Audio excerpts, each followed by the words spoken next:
Chris had just moved into a small 2-bedroom apartment. The rent was cheap, almost too cheap, but there was a catch: he had to share it with a stranger. The landlord told him his roommate's name was Daniel. They had separate rooms, and Daniel worked late shifts, so Chris barely saw him. At night, he would hear the front door open, footsteps heading to the other bedroom, and the quiet creak of Daniel's door closing. He even noticed Daniel's shoes by the door and his coat hanging on the rack. Chris didn't think much of it. Some people liked their privacy. But then, strange things started happening.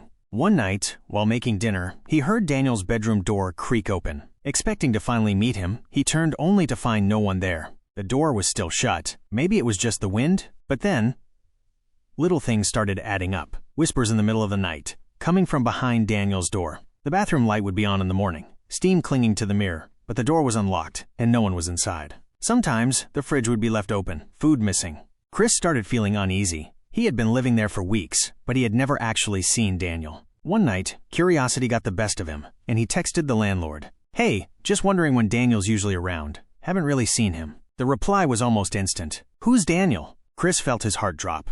"My roommate, Daniel. You told me about him when I moved in." A few moments later, the landlord responded, "You live alone, Chris. I never rented to anyone named Daniel." His hands shook. He stared at the closed door of the second bedroom. Slowly, he walked toward it and knocked. No answer. He hesitated before turning the knob. The door creaked open. The room was completely empty. No bed, no clothes, no furniture, just a layer of dust covering the wooden floor. The only thing inside was a single, crumpled note lying in the center of the room. With trembling hands, Chris picked it up. The handwriting was messy, hurried. The message was short. "You took my room. Now I take your life." Behind him, the closet door slowly swung open.